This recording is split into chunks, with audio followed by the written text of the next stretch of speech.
Hi, we will continue with safety analysis. This process can be done at different stages.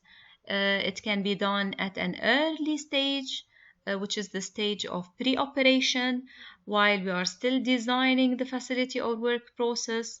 So from the beginning, we can design out the hazard. Now, what's meant by designing out the hazard? This means that we are removing it out of the system. So, how can we do that? Let's say, for example, in order to set a fire, we need four things. There are four things required for setting a fire. We need combustible material, oxygen, a chemical reaction, and ignition source. So if one thing is taken out of these four, then it will be physically impossible to have a fire. So by designing out the hazard, we are taking the hazard out of the system completely. If we didn't do the safety analysis during the stage of pre-operation, we can still do the safety analysis during the operation stage, where audits and evaluations can still be done periodically. Now, if the safety analysis was not done during operation stage, at least it should be done after the occurrence of an accident, so post an incident.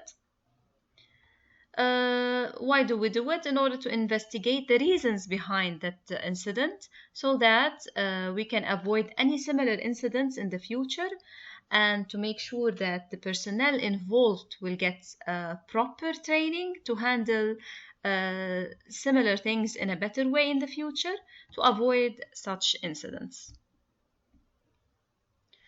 So if we want to define safety analysis, it is a combination of engineering analysis and management practices to control dangerous situations. And this is achieved by following these steps.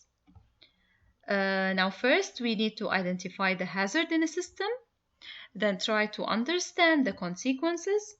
Had this hazard caused any harm?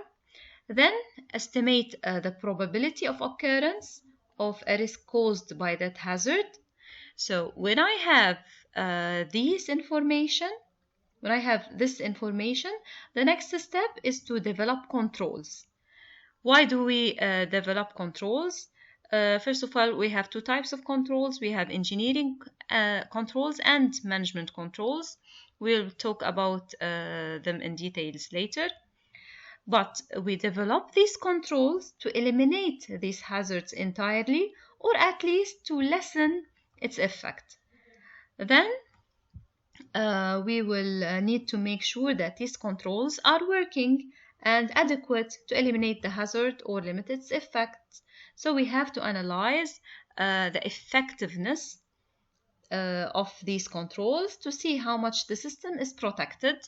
And finally, we need to keep monitoring the system to see if it's protected after the change is done, and keep modifying if necessary.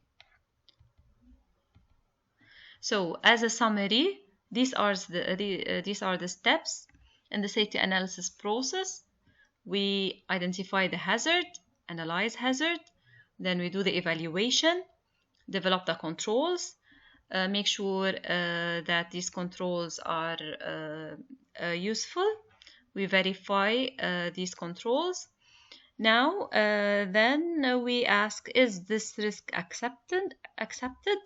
If not, we'll have to go back and modify the system. If yes, we can go to the stage of documentation and system review. So this is the summary of the safety analysis process. Now let's talk about each one of these steps in details. Let's begin with the first one, which is the hazard identification. Now, the hazard identification is the most important and crucial step in the risk assessment, because we cannot control the hazards or risks if we don't know it. So we need to identify all hazards present in the system. And how do we do that? We have to look at everything, from the equipment, to the procedures, the people. So when we look at the equipment, we need to see how may it cause an injury. Is it totally safe to be used?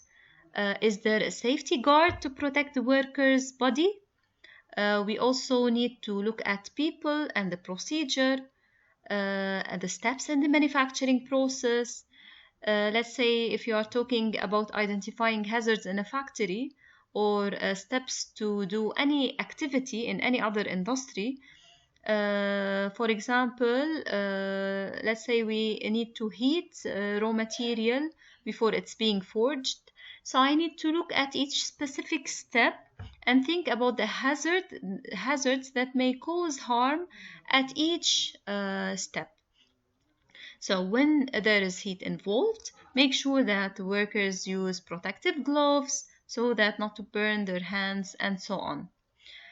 And finally, we need to make sure that we are not causing any harm to the environment, any harm or any damage. We have to make sure that the wastes of the factory are not dumped into some nearby river, or untreated or unfiltered fumes are directly released to the air without filtration. So we need to take care or take the environment into our consideration.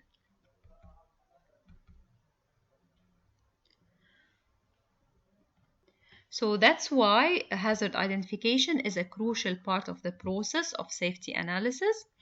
This step is done by safety engineer, where he has to create a list of hazards. It is called the PHL. Now, what is the PHL? It is the preliminary hazard list, so that he can later assess the impact of these hazards mentioned in the list. And he will test the impact of these hazards on the system. So the safety engineer should try to identify as many hazards as possible, and in order to do that, various methods can be used to develop the PHL, including surveying the site, make interviews with the personnel, because they are already working and they know what accidents might happen, something that they had in the past. So it's very important to take their opinion into consideration, meet with technical experts, analyze similar systems, see how others are doing regarding safety measures, and we can maybe do like them, identify regulations, review some technical data, drawings or manuals to see what's the best thing to do regarding analyzing or identifying as much hazards as possible.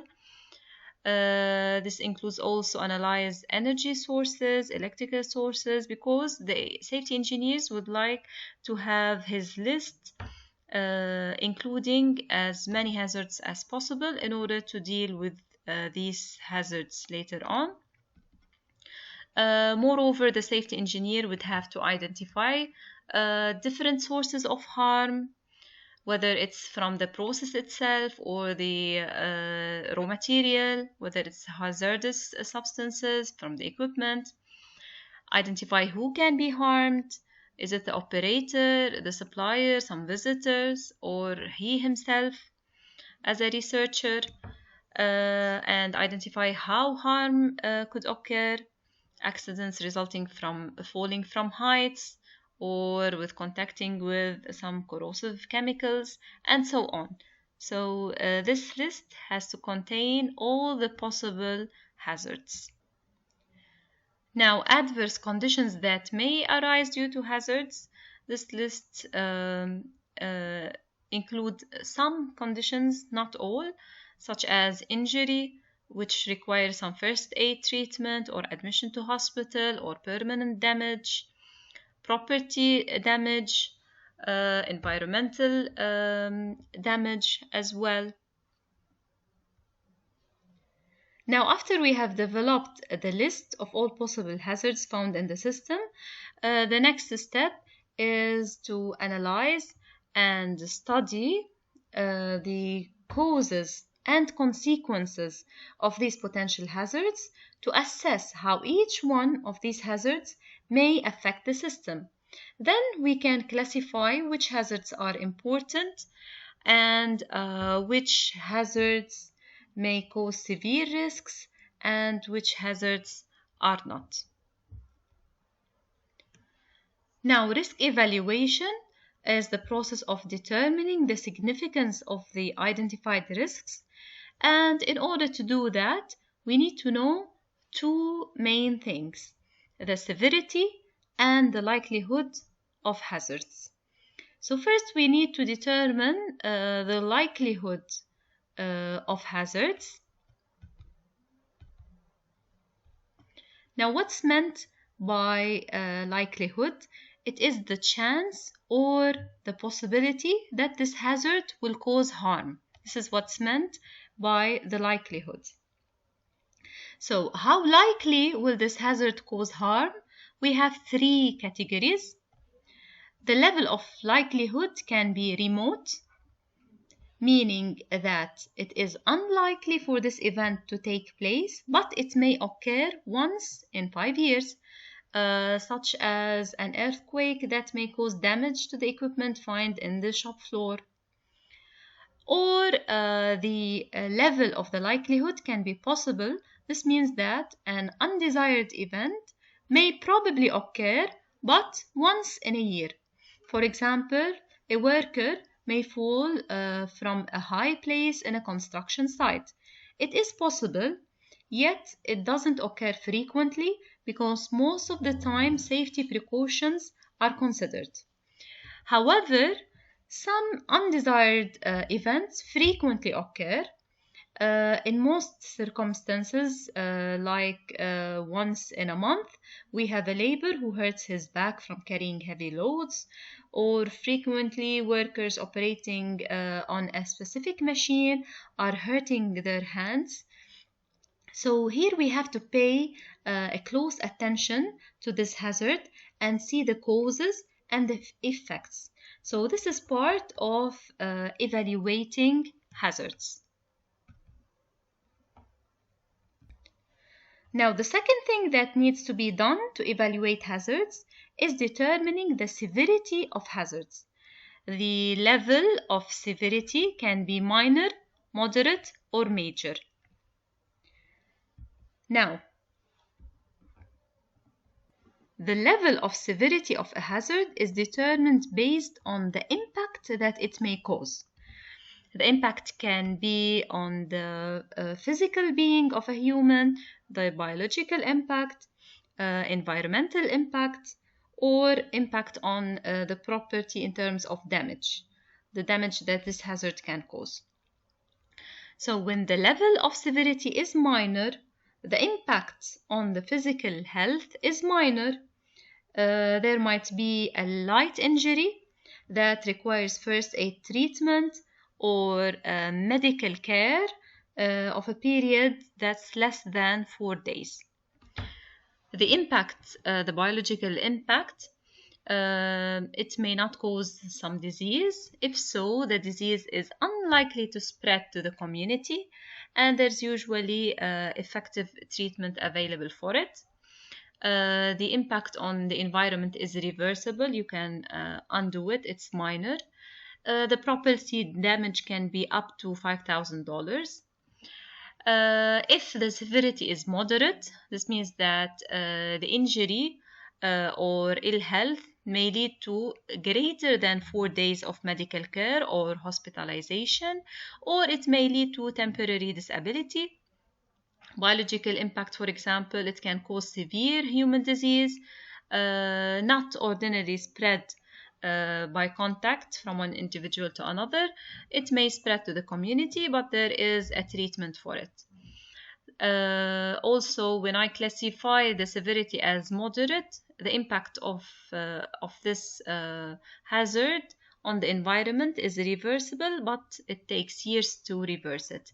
And if I want to assess the impact on the property damage, the property damage value will be from $5,000 to $50,000. So if I say, I'm using this as a classification. So if I have a property damage up to $50,000, so I can classify that the level of severity of this hazard is moderate. Okay, or if the impact on the environment is reversible but takes years, so I can classify that the severity of this hazard is moderate. Now, how can I say, or when do I say that the severity of this hazard is major? When the impact on the physical well-being of the human may cause fatality, permanent disability, or life-threatening disease.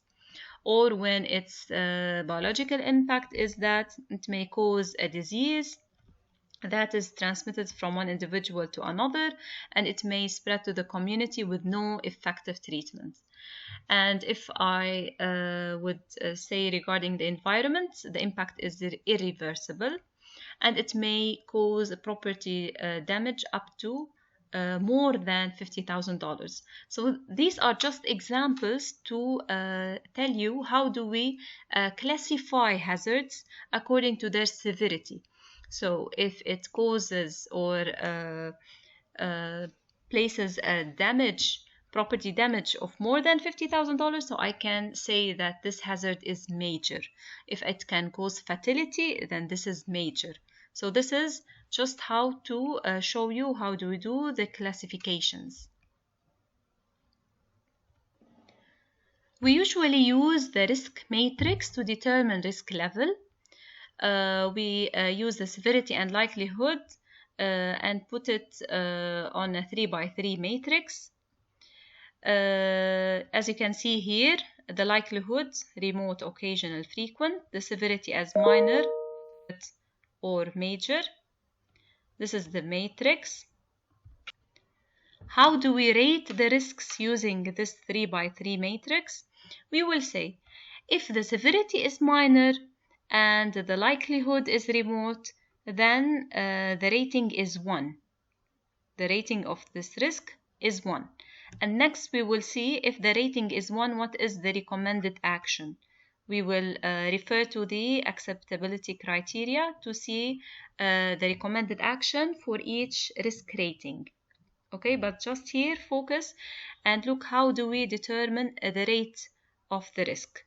Now, if it's moderate, if the severity is moderate and the likelihood is remote, then the rating will be number 2. Also, if the likelihood is occasional and the severity is minor, it can be rated as 2. Now, 3, if the likelihood is frequent and the severity is minor, it's rated at 3. And if the severity is major but the likelihood is remote, it is also rated at 3. However, if the likelihood is occasional and the severity is major, then we will rate it as 6. If the likelihood is frequent and the severity is moderate, it's also rated as 6. This is the worst case where the severity is major and the likelihood is frequent. So I give it the highest rate as 9. So we are using this matrix to determine the risk level and rating. Now, what's the recommended action?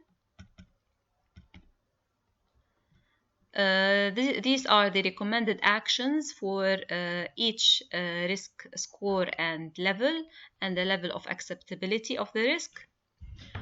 So when it's less than 3, the score is less than 3. So this is considered as low risk and it's acceptable, and recommended action is do no additional risk control required. We just continue to monitor to ensure the risk do not escalate to a higher level. However, if the score is from 3 to 4, then this is a medium risk, moderately acceptable. It's acceptable to carry out with the work activity. However, these tasks need to be reviewed to bring level to as low as reasonably practicable. and control measures can be implemented, and we need to have supervision. Now, if it's more than 4, then this is a high risk and it's not acceptable, and we must not carry out with the job until the risk level is brought to at least medium risk level. And the risk controls should not only rely on personal protective equipments. We should focus with the controls on elimination, substitution, and engineering controls, which will be explained in more details. And we shall require immediate management intervention to ensure that risk being is brought to at least the medium level before we can proceed with the work. We'll continue with the rest of the steps next time. Thank you.